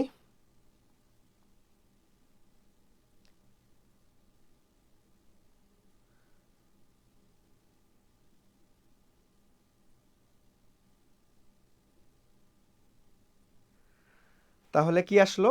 এই তো, না ঠিকই আছে। দেখো এই যে 2x স্কোয়ার মাইনাস আমাদের হচ্ছে অ্যান্সারটা কত চলে আসতেছে। দাঁড়াও, এইখানে দেখো, এইখানে একটা ঝামেলা আছে। দেখো এইখানে আমাদের কি করতে হবে, উভয় সাইডে মাইনাস দ্বারা গুণ করে দাও দেখি। তাহলে মাইনাস আমাদের হচ্ছে এই পাশে আসলে তো আমাদের কি হচ্ছে, মাইনাস এক্স স্কোয়ার। ঠিক আছে, তাহলে এইখান থেকে আমাদের দেখো আমরা পাচ্ছি কত, 2x স্কোয়ার হয়ে যাচ্ছে, 2x square minus 2x plus আমাদের 1 চলে আসতেছে। এই তো অ্যান্সার চলে আসছে, ডি নাম্বারটা। ঠিক আছে, ওকে। তাহলে আমাদের নিয়মটা কি ভাইয়া বলো দেখি? আমরা একটা মূল দেওয়া থাকলে সমীকরণ গঠন করতে বললে আগে আর এক ধরে নিব, ওই মূলটা এক্স অথবা যে কোনো কিছু তোমার, যেহেতু আমাদের অপশনে সবগুলাই এক্স পাইছি আমরা, এই জন্য এক্স ধরে নিছি। ঠিক আছে, অপশনে এক্স এর জায়গায় যদি অন্য কিছু থাকতো তাহলে আমরা অন্য কিছু ধরে নিতাম, ওইটা যেটা দেওয়া থাকবে সেটা ধরবো। নিয়মটা কি, আর গুণ করবা, তারপরে বাস্তব অংশ এক পাশে, অবাস্তব অংশ এক পাশে, তারপরে সে উভয় পাশে বর্গ করে দিবা, সূত্রে অ্যাপ্লাই করে দিবা, জাস্ট ফরম্যাটিং করবা, অ্যান্সার চলে আসবে। ওকে, খুব গুরুত্বপূর্ণ একটা প্রশ্ন কিন্তু। নেক্সটে আসি, চলো দেখো এই যে এই প্রশ্নটা দেখো, এই প্রশ্নটাও খুবই গুরুত্বপূর্ণ প্রশ্ন। আমরা যদি একটু দেখার চেষ্টা করি, কি বলছে যে ভাইয়া যে k plus 1 into x square plus 2 into k plus 3 into x plus 2k plus 3 একটি পূর্ণবর্গ হলে কে এর মান কত? দেখো এই যে পূর্ণবর্গর একটা শর্ত মনে রাখতে হবে, পূর্ণবর্গ অথবা সমান। কি ভাইয়া বললাম? যদি তুমি দেখো পূর্ণবর্গ বা সমান, পূর্ণবর্গ বা সমান যদি বলা থাকে, মূলদ্বয় সমান বা পূর্ণবর্গ, তাহলে তোমাকে মনে রাখতে হবে নিশ্চয়ক শূন্য। নিশ্চয়ক শূন্য, নিশ্চয়ক কি হবে ভাইয়া? নিশ্চয়ক শূন্য হবে। That means b square minus 4ac equal to 0, এই শর্ততে অ্যাপ্লাই করে দিবা, শেষ। তাহলে এই যে পূর্ণবর্গ বা সমান জাতীয় বিশ্ববিদ্যালয় ভর্তি পরীক্ষার জন্য একদম 100 স্টার, এত বেশি পরিমাণে গুরুত্বপূর্ণ। একটু পরেই দেখবা এই টাইপের প্রশ্ন জাতীয় বিশ্ববিদ্যালয় ভর্তি পরীক্ষায় বারবার আসছে। আমি একটা ভালো মতো একদম একুরেট ভাবে সুন্দর মতো তোমাকে অ্যানালাইসিস করে বুঝাই দিচ্ছি, পরেগুলো তুমি নিজে থেকেই পারবা। দেখো কি বলতেছে ভাই, তাহলে আমাদের কি এইটা নিশ্চয়ক শূন্য, এটা আমাকে সবার আগে তাহলে পূর্ণবর্গ বা সমান হলে আমাকে আগে, যেহেতু দ্বিঘাত সমীকরণ, তাহলে দ্বিঘাত সমীকরণের বেসিক ফরম্যাটটা কি আমরা জানি, যে a x square plus b x plus c equal to 0। এটা হচ্ছে আমাদের একদম বেসিক ফরম্যাট, তাই না? তাহলে এখানে বি এর মান কত দেখো তো, বি এর মান কিন্তু আমাদের এই যে এই পুরাটাই বি, এই এতটুকু হচ্ছে বি, এই এতটুকু হচ্ছে আমাদের এ, আর এই পুরাটা মিলে হচ্ছে সি। আমরা বেসিক ফরম্যাটের সঙ্গে তুলনা করে এই জিনিসটা পাইলাম। আমরা কি পাইলাম ভাইয়া? বেসিক ফরম্যাটের সঙ্গে তুলনা করে এই জিনিসটা পাইছি। ওকে, তাহলে চলো এখন আমরা বি স্কোয়ার, তাহলে বি স্কোয়ার কোথায়? এই যে, তার মানে দুইটার উপরে আলাদা আলাদা বর্গ করে দাও, তাহলে 2 স্কোয়ার কে প্লাস 3 তার উপরে হোল স্কোয়ার, যেহেতু একবার হোল স্কোয়ার একবারই হোল স্কোয়ার করে দিলাম, তাহলে বি স্কোয়ার মাইনাস 4ac, তাহলে 4 এর মান কত ভাইয়া? কে প্লাস 1, তাহলে কে প্লাস 1, সির মান কত ভাইয়া? যে 2k প্লাস 3 ইকুয়াল টু কি 0 ধরতে হবে। এইখান থেকে তোমাকে ক্যালকুলেট করে কে এর মান আনতে হবে। ওকে, চলো তাহলে ক্যালকুলেট করে ফেলি। তাহলে দেখো এই যে এইখানে দেখো একটু মজার জিনিস, আমি কিভাবে ক্যালকুলেশনটা শর্ট করতেছি এই বিষয়টা তোমরা খেয়াল করবা, কিভাবে টাইম ম্যানেজমেন্ট ঠিক রাখবা এই বিষয়টা তোমরা একটু খেয়াল করবা। দেখো এইখানেও 4 আছে, এইখানেও 4 আছে, কেটে দাও বাবা, তাহলে তো ছোট হয়ে যাচ্ছে, তাহলে তো ছোট হয়ে যাচ্ছে, তাই না? তাহলে চলো এখন আমরা এইখানে এ প্লাস বি হোল স্কোয়ারের সূত্র ফেলাই দিব, তাহলে a square plus 2ab that means 6k plus b square 9, তারপরে এখানে দেখো মাইনাস আছে সামনে, তাহলে সবগুলাই মাইনাস হবে, তাহলে মাইনাস 2k স্কোয়ার, তারপরে কে এর সাথে 3, তারপরে মাইনাস 3k, আবার মাইনাস আমাদের কত আসবে ভাইয়া? মাইনাস 1 এর সাথে, তার মানে মাইনাস 2k, আবার মাইনাসের সাথে মাইনাস হচ্ছে আমাদের 3 চলে আসতেছে ইকুয়াল টু 0। ওকে, এখন জাস্ট এটাকে ফরম্যাটে সাজাই ফেলবো, তারপরে মিডল টার্ম করলে অ্যান্সার চলে আসবে। তাহলে দেখো এখানে আমাদের কে স্কোয়ার এখানেও আছে, এখানেও আছে, তাহলে একটা মাইনাস কে স্কোয়ার চলে আসতেছে, তাহলে এইখানেও কে, এইখানেও কে, এইখানেও কে, তার মানে 3 4 5, 5 থেকে 6 থেকে 5 বাদ দিলে 1, তার মানে পজিটিভ কে। তারপরে ভাইয়া আমাদের এখানে 9 আছে, এখানে 3 আছে, তাই না? আর কোথাও ধ্রুবক আছে না, তার মানে 7 8 9, তার মানে 6। তাহলে আমাদের কত আসতেছে ভাইয়া? এখান থেকে আমরা দেখতে পাচ্ছি যে ভাইয়া 6 চলে আসতেছে, এটা পজিটিভ 6 ইকুয়াল টু 0। যেহেতু মাইনাস আছে তাহলে মাইনাস দ্বারা উভয় পাশে বর্গ গুণ করে দাও, তাহলে k square minus k minus 6 equal to 0। বাবা এখন এখান থেকে মিডল টার্ম করলে কে এর দুইটা মান চলে আসবে, দ্বিঘাত সমীকরণ, কে মিডল টার্ম করো, কে মিডল টার্ম করো, তাহলে দেখো আমাদের কি আসবে, দেখো এখান থেকে আমরা কে স্কোয়ার 3 দুগুণ 6, তাহলে minus 3k positive 2k minus 6 equal to 0। তাহলে এখান থেকে আমরা কে কমন নাও, তাহলে কে মাইনাস 3, আবার প্লাস 2 কমন নাও, তাহলে কে প্লাস মাইনাসে মাইনাস 3 দুগুণ 6 3 ইকুয়াল টু 0। তার মানে এখান থেকে আমরা পাচ্ছি কে ইকুয়াল টু 3, আবার কে ইকুয়াল টু মাইনাস 2। তাহলে দেখো আমাদের খালি 2 আছে, হবে না, মাইনাস 2 নাই, তাহলে আমাদের এই যে আরেকটা তো আছে এই যে 3, তার মানে k equal to 3, that means C নাম্বারটা রাইট অ্যান্সার। এই ফরম্যাটটা বাবা তোমার জাতীয় বিশ্ববিদ্যালয় ভর্তি পরীক্ষার জন্য আমি কেউ বললাম যে ভাই তুমি 1000 স্টার দাও, 1 কোটি স্টার দাও, আলটিমেটলি এই শর্ত থেকে ইনশাআল্লাহ তোমার বিশ্ববিদ্যালয় ভর্তি পরীক্ষায় প্রশ্ন আসবে জাতীয়তে। হয় তোমার কি থাকবে, পূর্ণবর্গ থাকবে, না হয় তোমার সমান থাকবে, অথবা থাকবে জটিল বা অসমান হলে কিরকম হবে। এই শর্ত থেকে, মূলদয়ের শর্ত থেকে তোমার পরীক্ষায় প্রশ্ন আসবেই। আমি তোমাদের মুন্না ভাইয়া কথা দিচ্ছি, তোমরা মিলাই নিও, মূলদয়ের শর্ত থেকে প্রশ্ন আসবেই, মূলদয়ের শর্ত থেকে প্রশ্ন আসবেই, 100% শিওর থাকো, মূলদয়ের শর্ত থেকে প্রশ্ন আসবেই। বুঝতে পারছো? বুঝতে পারছো? আচ্ছা, জয়ন্ত বলছে কিভাবে 2 এর উপর স্কয়ার হইলো, কিভাবে 2 এর উপর স্কয়ার, আল্লাহ দেখো কিভাবে 2 এর উপর স্কয়ার হইলো। দেখো এই পুরাটা বি না ভাইয়া, তাহলে আমাদের এই শর্তটা কি ছিল? বি স্কয়ার, আমাদের শর্তটা কি ছিল? B square. বাবা দেখো আমি 2 into k plus 3 whole square, এইভাবে বি এর উপরে স্কোয়ার লিখতে পারি, তাই না? পুরোটার উপর স্কোয়ার। তাহলে এটাকে ভাঙায় ভাঙায় লেখো, 2 এর উপরে স্কোয়ার, কে প্লাস 3 তারও উপরে স্কোয়ার, একই কথা, বুঝছো? কারণ বি স্কোয়ার, বি যা আছে সব কিছুর উপরে হোল স্কোয়ার। তাহলে আমি ওই হোল স্কোয়ারকে আলাদা আলাদা করে লিখছি, কারণ আমি এই যে 4 আর 4 কাটা দিব এই জন্য। সো পারলেই হবে না, সঠিক সময়ের মধ্যে পারতে হবে এবং তোমাকে লাইন জাম্প করা শিখতে হবে। ওকে, তুমি যদি এখন এটা করো যে ভাইয়া 4 দিয়ে এইটাকে গুণ করো, তাহলে অনেক বড় চলে আসবে, তখন তুমি অত বড় রাফ করার জায়গা পাবা না, বুঝছো? সো এই জন্য বলছি যে ক্যালকুলেশন কিভাবে করতেছি এই বিষয়টা মাথায় রাখতে হবে তোমাকে। জয়ন্ত বুঝছো? জয়ন্ত বুঝছো? তাহলে চলো নেক্সটে যাবো। এই যে এবং এই যে এইটা একটা ভাইটাল, এটা হচ্ছে 1000 স্টার, এটাও হচ্ছে বাবা কি 1000 স্টার। তোমার বহুপদী থেকে জাতীয় বিশ্ববিদ্যালয়ে প্রশ্ন আসলে হয় মূল দেওয়ার শর্ত আসবে, না হয় সর্বোচ্চ বা সর্বনিম্ন মান চলে আসবে। ভাই সর্বোচ্চ সর্বনিম্ন মানের শর্ত কি? তোমরা ডিফারেন্সিয়েশনে পড়ো নাই যে প্রথমবার ডিফারেন্সিয়েশন শূন্য ধরতে হয়, দেন ওইটা আবার হচ্ছে মূল সমীকরণে বসাই দিতে হয় মানটা। সেম এইখানেও বাবা সর্বোচ্চ মান বা সর্বনিম্ন মান এক্সিস্ট করে, এটার জন্য কি করতে হবে? আমাদের ডিফারেন্সিয়েশন শূন্য ধরতে হবে। তাহলে এই পুরো সমীকরণটাকে আমাকে ডিফারেন্সিয়েট করো। তাহলে ডিফারেন্সিয়েট যদি করি আমরা, তাহলে 2x কে এক্স স্কোয়ারকে ডিফারেন্সিয়েট করলে 2x, 2x কে ডিফারেন্সিয়েট করলে শুধু 2 ইকুয়াল টু 0, কারণ এই 0-এর জন্য সর্বোচ্চ বা সর্বনিম্ন মান থাকবে, তাই না? তাহলে এখান থেকে x এর মান আনো, তাহলে x equal to -2 divided by 2, that means -1। তাহলে এই 1টা এই মূল সমীকরণে বসাও, তাহলে সর্বনিম্ন মান চলে আসবে। তাহলে দেখো -1 whole square plus 2 into -1 plus 5 equal to, আমরা লিখতে পারি এখানে কত আসলো ভাই? 1, এখানে আসলো -2, এখানে আসবে +5। তাহলে আমাদের 5 আর 6 থেকে 2 বাদ দাও 4, দ্যাট মিন্স আমাদের 4। রাইট অ্যান্সার হচ্ছে 4, দ্যাট মিন্স বি নাম্বারটা ফ্যান্টাস্টিক ভাবে রাইট অ্যান্সার, বুঝছো? বি নাম্বারটা ফ্যান্টাস্টিক ভাবে রাইট অ্যান্সার, বি নাম্বারটা ফ্যান্টাস্টিক ভাবে রাইট অ্যান্সার। বুঝা গেছে? সবাই কি বুঝতে পারছো? এই ভাইয়া দুইটা টপিক বললাম, কয়টা টপিক? দুইটা, একটা হচ্ছে মূল দেওয়ার শর্ত আর একটা হচ্ছে সর্বোচ্চ সর্বনিম্ন মান। এটা থেকে দেখবা একটু পরে আমি তোমাকে বেসিক কনসেপ্ট ক্লিয়ার করে দিলাম না, এখন ধাপ ধাপ করে নিজেরাই উত্তর করবা। চলো দেখো, এই যে মূলের শর্ত দেখছো জাতীয় বিশ্ববিদ্যালয়ে 12-13 সেশনে আসছে। দেখো দুইটা মূলেই সমান হবে, একটু আগেই বুঝাইছি বাবা। সমান হয় কখন? সমান হয় কখন? যদি নিশ্চয়ক শূন্য হয়। তাহলে b square minus 4ac equal to 0। তাহলে বির মান কত বাবা? 3, তার মানে 3 3 9 একবারই করতেছি, মাইনাস 4 এর মান কত? এই যে কে, সির মান কত বাবা? +4 ইকুয়াল টু 0, তার মানে 9 মাইনাস 4 4 16 কে ইকুয়াল টু 0, তার মানে আমাদের কে ইকুয়াল টু 9 ডিভাইডেড বাই 16। তাহলে 9 ডিভাইড বাই 16 কোথায় বাবা? এই যে এ নাম্বারটা। ভুলেও বি নাম্বার দাগানো যাবে না, এই শুভঙ্করের ফাঁকির মধ্যে পা দেওয়া যাবে না। ওকে, অনুপাত আকারে অপশন থাকলে তুমি দেখবা চোখের ভেলকিবাজি স্যারেরা আলটিমেটলি খেলবে এইখানে। সো অনুপাতটা দেখো, উল্টা ফরম্যাটটা তোমার অপশনে মাস্ট থাকবে। দেখো 9 ডিভাইড বাই 16 বা 9 ডিভাইড বাই 16, 16 ডিভাইড বাই 9।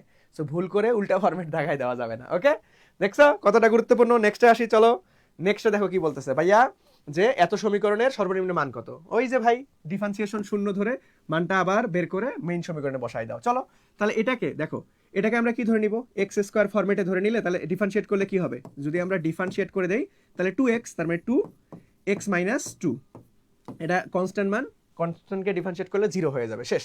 ওকে, আচ্ছা তাহলে দেখো এটা যেহেতু পর্যায়ক্রমিক অন্তরীকরণ, কারণ আমরা এটা তো x ধরে নিছি বাবা, এটা তো x ছিল না, তাহলে এটাকে আবার ডিফারেন্সিয়েট করতে হবে। তাহলে x কে ডিফারেন্সিয়েট করলে 1 আর 2 কে ডিফারেন্সিয়েট করলে 0, তাহলে 1 গুণ অবস্থায় লেখার কথা না লেখার কথা একই কথা। তাহলে এটাকে আমাকে শূন্য ধরতে হবে। তাহলে দেখো এটাকে গুণ করে দাও, তাহলে 2x - 2 = 0, তাহলে x ইকুয়াল টু কত আসবে? 2 ডিভাইডেড বাই 2, দ্যাট মিন্স 1। তাহলে এই 1টা তুমি, এই কি আসলো? 2x আমাদের হচ্ছে -4, দেখছো এখনই ভুল হয়ে গিয়েছিল, গুণ করতে হবে। দেখো 2x 2 2 4 -4 = 0, that means 2x = 4, that means x = 2। তাহলে 2টা মেইন সমীকরণে বসাও। তাহলে x এর মান 2, তাহলে 2 - 2 হোল স্কয়ার প্লাস 5। বাবা 2 - 2 0, laddu, that means laddu plus 5, আমাদের অ্যান্সার হচ্ছে শুধু 5। তাহলে অ্যান্সার কত? ডি নাম্বারটা, বুঝছো? সর্বোচ্চ সর্বনিম্ন টপিক এবং মূলদয়ের শর্ত, এই দুইটাই হচ্ছে জাতীয় বিশ্ববিদ্যালয়ের জন্য এই অধ্যায়ের সব থেকে গুরুত্বপূর্ণ টপিক। বারবার ঘুরায় পেঁচায় একইভাবে সেম প্রশ্ন আসছে, একইভাবে সেম প্রশ্ন আসছে। নেক্সট চলো, এত সমীকরণের মূলদয় সমান, এটা আর করে দেওয়ার প্রয়োজন আছে বাবা? এটা আর করে দেওয়ার প্রয়োজন নাই। B square minus 4ac equal to 0। সমান যেহেতু বলছে, সমান বা পূর্ণবর্গ, সমান বা পূর্ণবর্গ, এগুলো দিয়ে আমি অনেকবার তোমাকে ম্যাথ করাই দিছি। তাহলে এইখানে ফরম্যাট দিয়ে আলটিমেটলি দেখবা কে এর মান চলে আসবে। এইখানে তুমি ফরম্যাটে জাস্ট সাজাবা, কে এর মান চলে আসবে। ফরম্যাটে মান সাজাবা, জাস্ট কে এর মান চলে আসবে। দেখবা যে কে এর মান +-40 চলে আসবে। এটা আমি করলাম না, কারণ এই সেম টাইপের প্রশ্ন তোমাকে অন্তত 2বার আমি করাই দিছি। ওকে, সামনে আরো আসবে দেখবা। ওকে, সামনে আরো আসবে, কারণ এই টপিকটা অনেক গুরুত্বপূর্ণ। দেখো এই যে সর্বোচ্চ মান দেখছো কতবার আসছে, একই প্রশ্ন বারবার ঘুরাই বাঁচায়। সর্বোচ্চ মান কি হয়? ডিফারেন্সিয়েট করো। তাহলে 5কে ডিফারেন্সিয়েট করলে 0, -3 -2x = 0, দ্যাট মিনস -2x = 3। তাহলে x = 3/2, কিন্তু মাইনাস সামনে আসবে। ওকে, তাহলে এখন এই সমীকরণের মানটা, মেইন মানটা সমীকরণে বসাও। তাহলে 5 মাইনাসে মাইনাসে প্লাস হয়ে যাবে। তাহলে কত ভাইয়া? 3 3 9, একবারই করলাম। 3 3 9 আর হচ্ছে /2, তারপরে মাইনাসে মাইনাসে প্লাস, তার মানে বর্গ করে দাও। তার মানে 3 3 9 /4। তাহলে লসাগু করো। তাহলে এটা কত আসতেছে? 4। কোথাও ভুল করলাম। দেখো আমাদের এইখান থেকে কত চলে আসতেছে? আমাদের হচ্ছে মাইনাস মান, দ্যাট মিনস এইখানে আমরা যদি বসাই দেই, সো সব কিছু ঠিকঠাক আছে।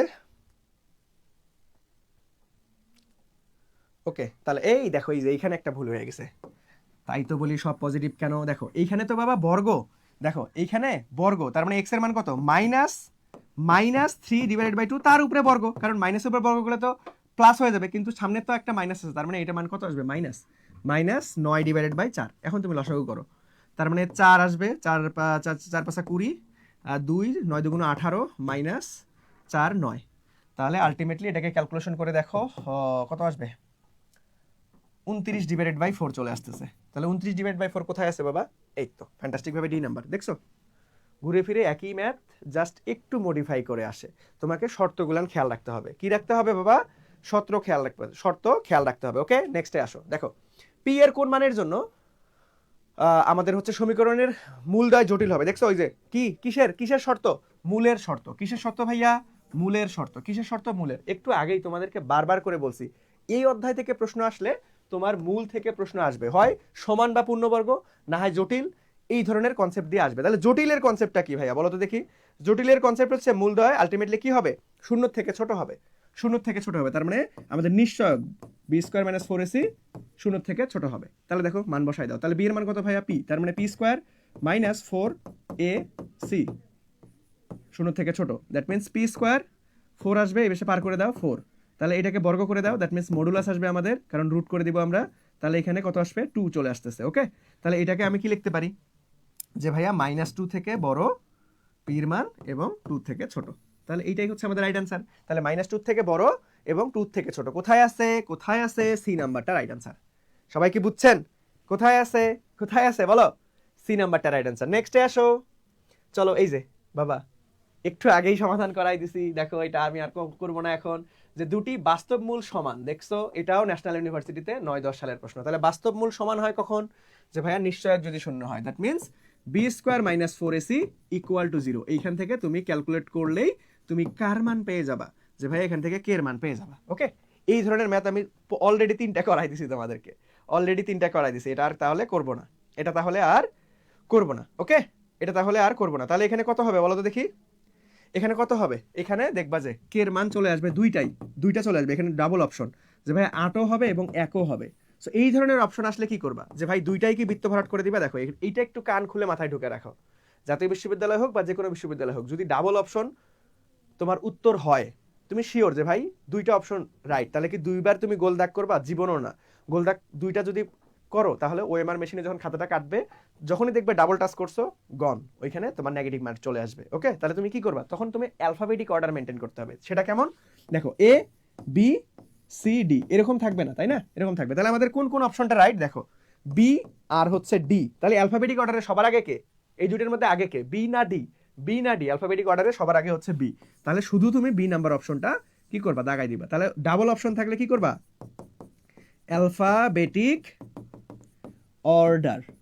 অ্যালফাবেটিক অর্ডার অনুযায়ী দাগাই দিবা। কখনোই ডাবল টাচ করা যাবে না। নেক্সটে আসো। দেখো এই ন্যূনতম মান কি করবা?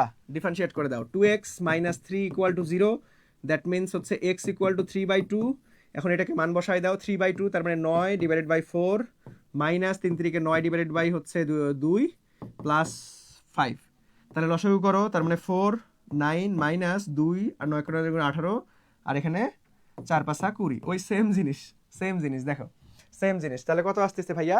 তাহলে এইখান থেকে আমাদের কত 2 যাবে, তাহলে 2 আসতেছে 9 10 11, তাহলে 11 ডিভাইডেড বাই 4। তাহলে 11 ডিভাইডেড বাই 4 কোথায় আছে? ডি নাম্বারটা রাইট অ্যান্সার। 11 ডিভাইড বাই 4 কোথায় আছে? ডি নাম্বারটা। তাহলে আমাদের সর্বোচ্চ বা সর্বনিম্নের ক্ষেত্রে কি করব? আমরা প্রথমবার ডিফারেন্সিয়েশন শূন্য ধরবো, ওইখান থেকে একটা এক্স এর মান চলে আসবে, ওই এক্স এর মানটা মেইন সমীকরণে বসাই দিলেই মান চলে আসবে আমাদের। বুঝতে পারছো সবাই? সবাই কি ক্লিয়ারলি বুঝতে পারছো ভাইয়ারা? সবাই কি ক্লিয়ারলি বুঝতে পারছো? বলো, সবাই কি ক্লিয়ারলি বুঝতে পারছো? তাহলে চলো নেক্সটে যাবো আমরা। দেখো নেক্সটে কি বলছে, যে ভাইয়া x square plus 3x minus 4 equal to 0 সমীকরণের মূলদ্বয় এ বি হলে তোমাকে এখন এই পুরো জিনিসটা সমাধান বের করতে বলছে, যে ভাই a divided by b, sorry 1 divided by a plus 1 divided by b plus a b এর মান কোনটা হবে? সো এটা খুব সুন্দর একটা প্রশ্ন, এটা খুবই সুন্দর একটা প্রশ্ন। এটা কি ভাইয়া? খুবই খুবই খুবই সুন্দর একটা প্রশ্ন। দেখো এখন এইখান থেকে আমরা কি করব? আগে মূলদ্বয়টা বের করে নিতে হবে। এটা কিসের সমীকরণ? দ্বিঘাত সমীকরণ। তাহলে এটাকে যদি আমরা কোনোভাবে সলভ দেই, তাহলে দুইটা মান পাবো এক্স এর, তাহলে ওইটা মান বের করো। তাহলে কেমনে বের করা যায়? দ্বিঘাত সমীকরণ, এটাকে মিডল টার্ম করলেই তো হয়ে যাচ্ছে। দেখো তাহলে এক্স স্কোয়ার, তাহলে আমাদের কত? আমাদের হচ্ছে 4, তাহলে 3x আছে তাই না? তাহলে এটাকে মিডল টার্ম করলে কত আসবে? তাহলে হচ্ছে আমাদের প্লাস 4x মাইনাস এক্স, তাহলে কত? 3x আসছে মাইনাস 4 ইকুয়াল টু 0। তাহলে দেখো এটাকে সমাধান করো, x কমন নাও, x প্লাস 4, তারপরে মাইনাস 1 কমন নাও, x মাইনাসে প্লাস আমাদের 4 চলে আসতেছে। তাহলে x এর মান কত পাচ্ছি আমরা ভাইয়া? x এর মান একটা পাচ্ছি হচ্ছে 4, আর একটা পাচ্ছি হচ্ছে সরি এখানে -4 পাচ্ছি, আর একটা পাচ্ছি 1। দেখো মান চলে আসছে। তাহলে এখানে বসাই দাও, তার মানে এইটা ধরো হচ্ছে এর মান, এটা হচ্ছে বির মান। তাহলে এখন মান বসাই দাও, 1 ডিভাইডেড বাই a মানে -4 প্লাস 1 ডিভাইডেড বাই 1 আমাদের হচ্ছে প্লাস -4 ইন্টু 1, তার মানে -4। তাহলে এখান থেকে 1 ডিভাইডেড বাই 4 মাইনাস প্লাস 1 -4, এটাকে লসাগু করো, সরি আমাদের হচ্ছে আলটিমেটলি ক্যালকুলেশন করো, তার মানে 4 -1 প্লাস 4 মাইনাস 4 4 16। তাহলে এখানে কত আসতেছে ভাইয়া? 17 14 15 16 17, দ্যাট মিনস আমাদের নেগেটিভ 13 14 15 16 17। হ্যাঁ ঠিক আছে, তার মানে 4 নেগেটিভ 13/4। কোথায় আছে নেগেটিভ 13/4? এই যে 13/4। শুভঙ্করের ফাঁকির মধ্যে পা দেওয়া যাবে না, শুভঙ্করের ফাঁকির মধ্যে পা দেওয়া যাবে না ভাইয়া। দেখো মাইনাস নাই, তাহলে তোমাকে একটু বুঝে শুনে, অনুপাত আকারে থাকলে, বারবার করে বলতেছি, অনুপাত আকারে যদি অপশন থাকে তোমাকে অবশ্যই অবশ্যই খেয়াল রাখতে হবে যে অনুপাতটা উল্টা আছে নাকি সামনে মাইনাস আছে নাকি সামনে মাইনাস নাই। এই বিষয়গুলো তোমাকে মারাত্মকভাবে খেয়াল রাখতে হবে। এই বিষয়গুলো তোমাকে কি করতে হবে ভাইয়া? মারাত্মকভাবে খেয়াল রাখতে হবে, কারণ এটা খুবই খুবই খুবই গুরুত্বপূর্ণ একটা জিনিস। এটা তুমি যদি চোখের পলকে দেখবে যে ঠিক সময় ইনভেস্ট করে ঠিক অ্যান্সার করছো, ঠিক অ্যান্সার আনছো ক্যালকুলেশন করে, কিন্তু দেখার মিস্টেকের কারণে ভুল হয়ে গেছে, তখন কিন্তু তুমি নেগেটিভ মার্ক খেয়ে যাবা। ওকে, তাহলে চলো নেক্সটে যাবো আমরা। সেম কোশ্চেন, দেখো যে একটি মূল 4 হলে অপর মূল কত? এটাও অনেক গুরুত্বপূর্ণ একটা কনসেপ্ট। দেখো এটাও অনেক গুরুত্বপূর্ণ একটা কনসেপ্ট, এটা আরো সহজ।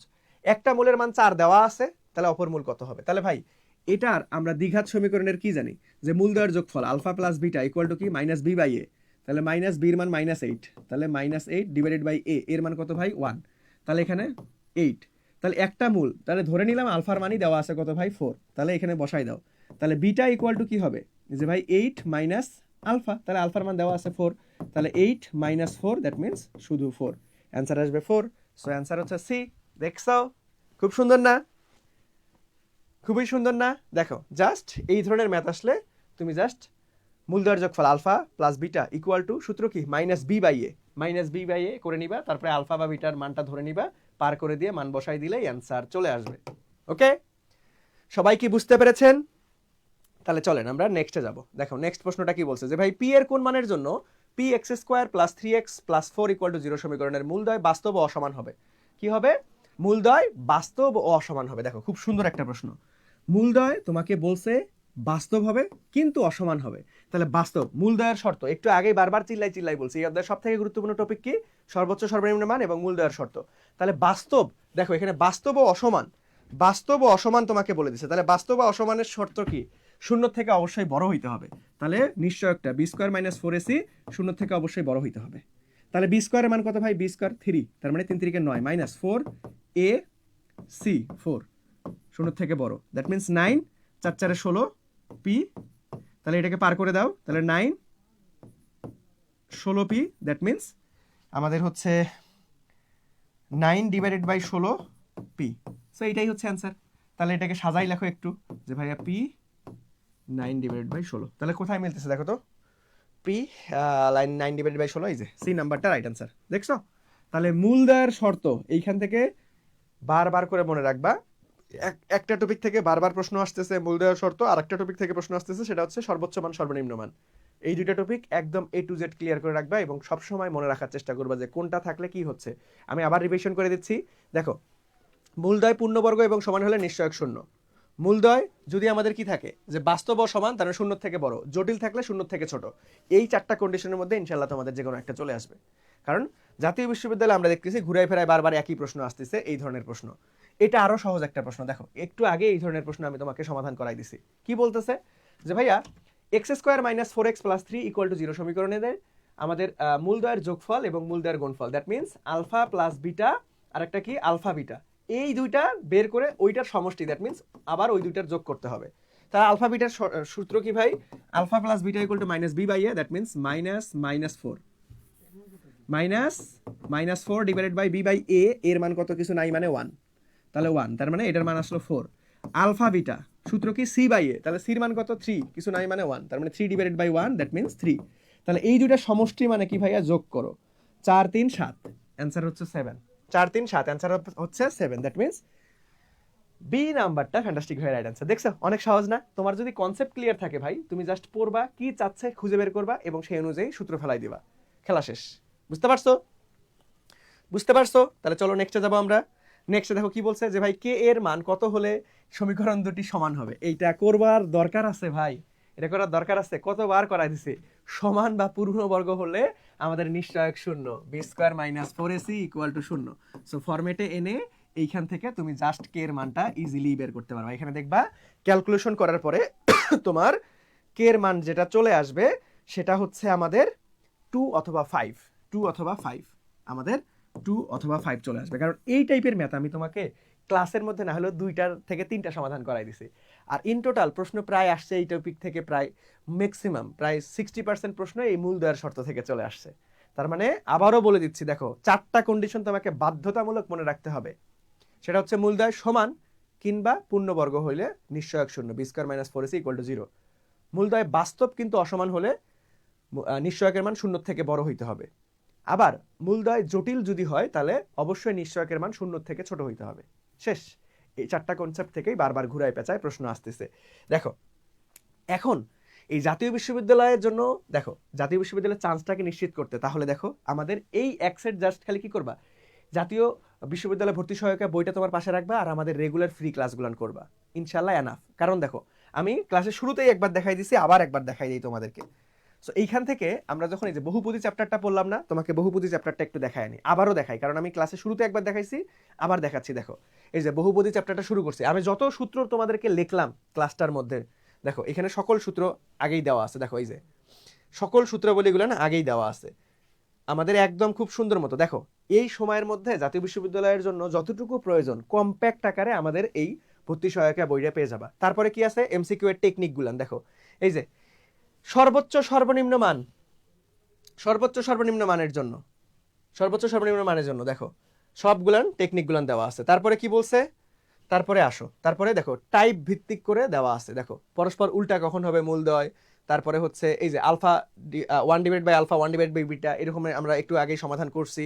তাহলে দেখো এই যে গাণিতিক সমস্যা মানে পার্ট বাই পার্ট আকারে টাইপ অনুযায়ী তোমাদেরকে খুব সুন্দরভাবে সাজাই দেওয়া আছে আমাদের কোথায়, আমাদের জাতীয় বিশ্ববিদ্যালয় ভর্তি সহায়িকা বইটি।